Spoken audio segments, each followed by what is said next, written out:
Monster Monday. So, moving on in the Romero Dead franchise, Day of the Dead. Now, this is the hot topic in my group.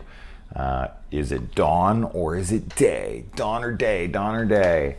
And most of them are day fans. They prefer this one over dawn. When I was a kid, this was definitely not the case. Day was actually kind of looked down upon. But now it's grown this insane cult following, and people blow this thing, man. They think this is the greatest zombie movie ever made. And even in my comments, like, can't wait for you to get to Day. It's the best one. It's the best zombie movie, this and that. And I was like, Jesus, man, my memory of this movie clearly isn't as good as I remember it, because I don't remember it being as good as Dawn, for sure. When I was growing up with it, it was different. But, you know, how do I feel about it now? I can definitely understand why people think this is the better one, because it's the tone of the first versus, of the first, the second versus the third. It's the tone of Dawn versus the tone of Day. Dawn is like almost Dawn is like a comedy. Like, the more I was like paying attention to Dawn, the more I realized how comedic it actually was. It was pretty lighthearted considering. And I was, you know, when I watched this one, although there's some humorous bits, this one is very serious. So, if I had to pick between the two, Dawn has a lot of nostalgia for me. I don't know. That's a tough one. I think they're comparable, though. I do think that I don't look down on anybody for thinking one's better than the other. Like, I'm not someone who would be like, oh, you're fucking crazy. This is clearly head and shoulders. Like, no, I think that these are very comparable films. Just kind of depends on the tone you like and the characters and all of that. The characters in Dawn are a little more memorable to me, but that's probably just because I've watched it more times. There's some really good characters, some very memorable characters in this as well. Maybe even more so than the first. I keep saying the first, but in Dawn. So, yeah, really interesting to watch these so close together now, because I've never done that, and I look forward to watching Land, Diary, and Survival. So we'll get to those soon. I also think this is an interesting franchise that has a film in the 60s, then one in the 70s, now one in the 80s. So it's like covering a decade each time. And we didn't get one in the 90s. I wish you would have kept with that theme, like doing one every decade. Unfortunately, Land of the Dead came out in like 2005. So, yeah, he did skip the 90s. Even Romero didn't want to make a Dead film in the 90s. That's how much 90s horror sucks. But yeah, the opening shot reminds me a lot of Dawn. Just a woman up against a wall, kind of sleeping, looking. That's very, very reminiscent, of course, of Dawn. And then the hands through the wall, and then when she comes back, I love that shot. It's, nightmarish imagery, whatever, and it's very theatrical. It's very like, stage play, thespian kind of, oh, I do declare, the way she kind of throws herself back. But because it's a dream, it's okay. But I love it. I love the hands through the wall. Now, this movie, from what I can tell, takes place on Halloween, like the day that the movie opens, it's on Halloween. All the shit's crossed up, and then when they get to the end of this movie, it's like November the 4th. So like 4 days have passed through this film. As far as I could read, this film starts on Halloween, which of course is a apt setting for this movie. And I really like the title card of this film being put over that zombie with like the tongue kind of like hanging from its mouth. I will say this for sure. This is probably Savini's best work as a makeup artist. Like, when I'm really thinking about Savini's career in my head, the only thing I would like probably put it against would be Friday 4. So, but I think this one has better stuff, like, just overall. like Jason falling on the machete and it kind of going down. So like that's maybe my favorite thing he's ever done.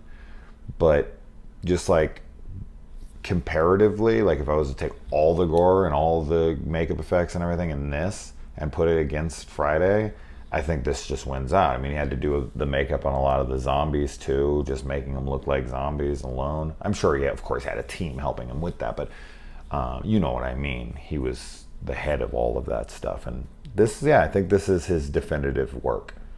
Like, when I was watching, I was like really impressed. And this is way more realistic than the shit you see in Dawn.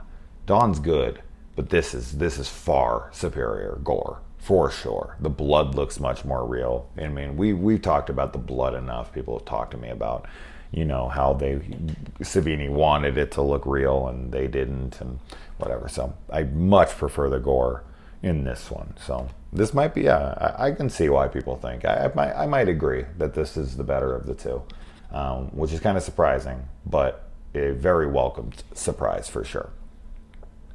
When they get back to the compound, there's only 12 people left alive in the entire place. So, and 3 of them live. So you really only get 9 deaths in this. And as much graphic violence as there is in this film, it seems like more people die than 9. I'd have to count them though to see if that number's adequate, because it feels like there's more than 9. But now when I'm thinking about it in my head, 9 seems about right, I suppose. But I would really have to count every person to see how many people are left. And okay, so the zombies, now Romero changed things up here. We got zombies who are learning. They are, you know, we got Bub, and Bub is like the main zombie of the film, and probably the most memorable zombie from the entire franchise. And a character that I like very much. Now, this is a very risky idea, having zombies having memories, but this isn't new to the franchise. I mean, this is something that's touched upon in the first 2 even. Like, the first one has them able to pick up things and use them as weapons. That's not something you see zombies typically do. In the second one, they have zombies going to the mall. They have zombies that play with guns. And you have, you know, Steven, who remembers the location behind the stairwell. So this isn't a completely new concept, but Bub actually speaks in this. It's very, like, just, you know, it's very jumbled and not very clear, but he does try to speak. When Logan is trying to get him to talk, he's like, he actually speaks. He actually goes to speak. And that's very risky because, I mean, look at freaking Halloween, you know, Halloween 2, Rob Zombie's Halloween 2. What do people hate about that movie more than anything? That Michael speaks. I'm like the only person on earth that seems to like that. I don't see the issue with it, but people, you know, they like their traditionalists. But I'm not going to beat that fucking horse again. But with this, people don't seem to have a problem with that. Now, are there talking zombies in Land of the Dead and Survival and Diary? I look forward to checking those out soon enough. Next week, I will watch Land and so on. So we'll get there. But I do like the idea of him, you know, even donning a gun in this and shooting somebody. That was crazy. I mean, just that whole concept of him walking around and getting revenge. I mean, he's mad. Like, he has actual emotion. He's mad that Logan is killed and he wants revenge, and he finds the guy who does it and he shoots him, and he shoots him into a pile of zombies. That's fucking crazy. This is a revenge tale at the end for Bub. A zombie revenge tale? I mean, yeah, like, I totally get, like, and I like giant risks like this. Like, if you're gonna do a sequel, fuck it. Like, go for it. You know, try something new. Be risky, lose the audience if you have to. And they also proved that the zombies don't need to eat in this, which I think is good, because I talked about how earlier they should just be dropping dead, but he removes all the organs and everything, and these things are still just instinctually trying to eat. So I do like that is addressed. And the soldiers, Steele and Rickles, are the most annoying fucking characters. Now they're supposed to be, and there's questionable times where I feel like Steele's actually kind of a good guy. He's just hiding it, but he turns out to be a total asshole in the end. So it wasn't that. I thought for sure, like, I was like, oh no, he's actually a good guy. He's just being kind of a bombastic idiot and an asshole, but it really isn't that. He really is a piece of shit in the end. And I was like, that's kind of bummer. But yeah, him and Rickles are so annoying. Especially that laugh. Holy fuck. Steele's laugh in this is brutal. But like, not a bad thing. Those aren't knocks, by the way. That's not a negative at all. Like, that's the intention of those things, and I like them. So those are characters that I'm fine with dying. But this film has a good blend of characters that are good guys and characters that are bad guys, mixing them with the ever-growing force of zombies that are outside. 400,000 to 1, as Logan states. And, you know, we got our main girl here and her boyfriend. I think this is a flaw in the movie. They never show their relationship. We have no connection to them as a couple at all. Zero. We just, like, if it was never mentioned by other characters, it would never be apparent to us in this entire film. We would just think she was friends with him or, you know, colleagues or something, and be like, she's like trying to protect him. But there's nothing romantic about them. I don't even know why they have to be boyfriend and girlfriend in this. I don't even understand the purpose of it in the film. Outside of, like, this is why she'd go to such lengths to protect him. But she seems like the kind of chick who would go to those lengths to protect anybody. Like, she almost gets herself shot because she's so defiant over sitting down. You know, so I don't know. The whole boyfriend thing, I just think that we should have gotten a little bit of love interaction between them so we could feel for their relationship a little bit. But it's not a horrible flaw or anything. It's just, and plus they're such an odd match. Now, there's tons of odd matches in the world, so it's not impossible. It's just they don't look like they'd be together at all to me. But as I said, that's nor here nor there. I've seen plenty of couples in real life. I'm like, really? You two are together? Weird. And Rhodes. So Rhodes, the main villain of the movie, is a great villain. What a great antagonist of the film. I mean, just his performance, his lines, everything about the character is fantastic. You just want this guy dead. He is a monster. Like, he's worse than the fucking zombies. The zombies don't even know what they're doing. You know, they're just instinctually, like, this guy's making the choice to be the piece of shit that he is in the movie. So great stuff. And then the guys bring our main girl here over to their, like, little island paradise getaway, which of course is where they end up all together in the end of the movie, which is kind of cool foreshadowing. But they, like, bring her over there to, like, offer her drinks and to show them, and this seems to be the first time she's ever been there. The way she looks at it seems like, oh, you guys did this? Like, oh, this is interesting, this is cool. And all she, like, they give her some of their booze and everything, and they're like, come hang out with us, and all she does is, like, ridicule them and tell them how useless they are the whole time that they're there. I was like, wow, what a bitch. Now, there's definitely some proof in here that these films cannot be taking place in the same era, because they show Stephen King's Salem's Lot in this movie, which was written in 1975. So, yeah. I mean, I don't care about the continuity. I really don't. I mean, he just makes a zombie movie every decade. They don't have to be connected. They don't. In fact, I just don't see any. I don't see any evidence that they are. Like, to me, these are just totally different worlds. Like, it doesn't really matter if they are or they're not. I don't see any reason for them to be connected, because there's no intention of connectivity in any bit of this. I like the yeah, we get Logan, who's feeding dead soldiers to Bub, and of course they see this as bad, but I mean, they're dead. I mean, I get it, it's fucked up, but at the same time, it's definitely not worth killing him over. But you know, Rhodes isn't the most level-headed guy. That one dude that ends up surviving with the beard, the amount of times that he says Jesus, Mary, and Joseph in this movie, holy hell, dude! You want a drinking game? You'll be hammered every time. By the end of all the times he says this, you drink every time he says it. And I like that they're throwing down the catacombs, or whatever the hell you want to call those, the caves or whatever.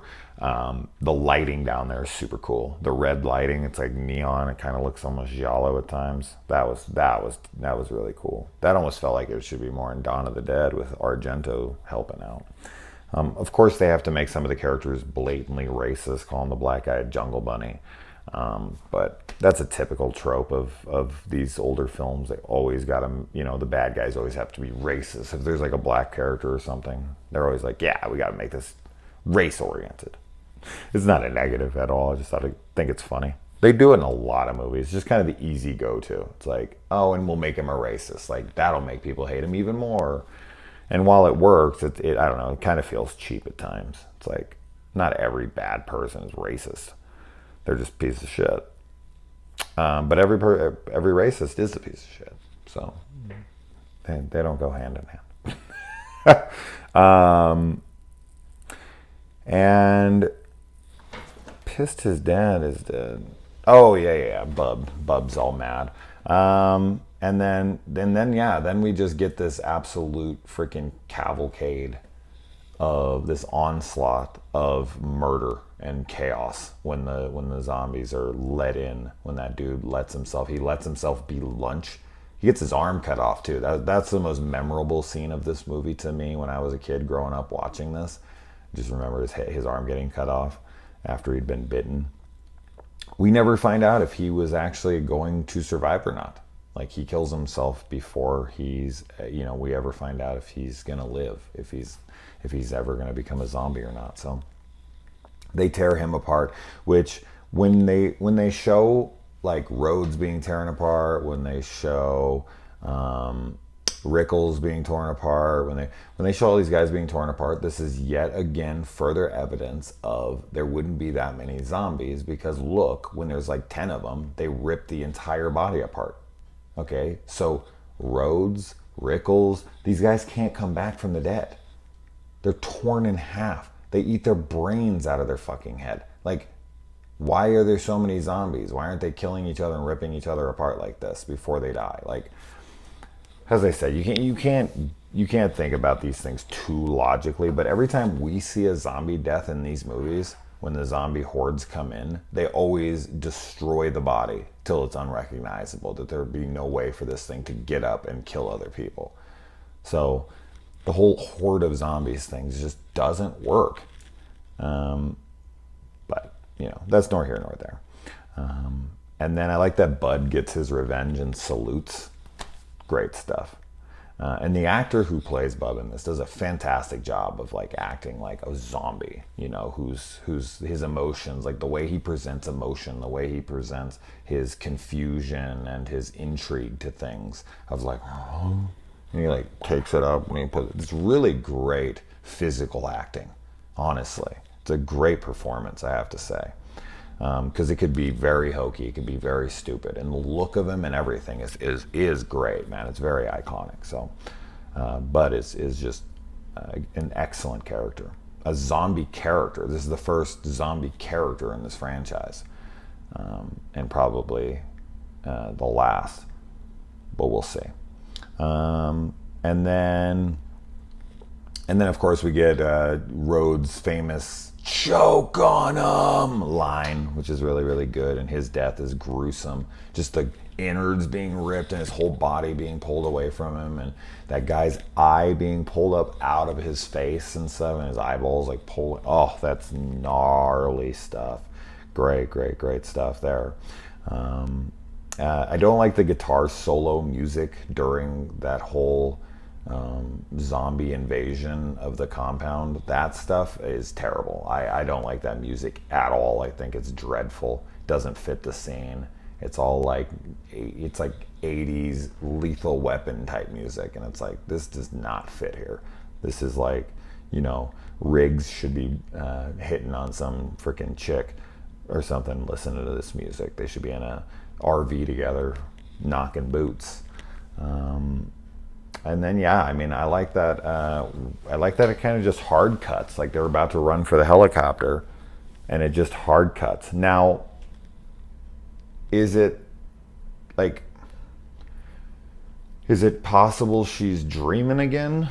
Because she saw a calendar in her dream before, and in the end of this movie, she's on a calendar much like the one in her dream. So like hard cuts to this, like we never actually see them get up in the air.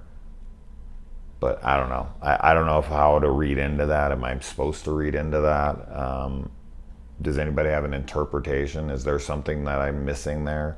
I just took it straightforward.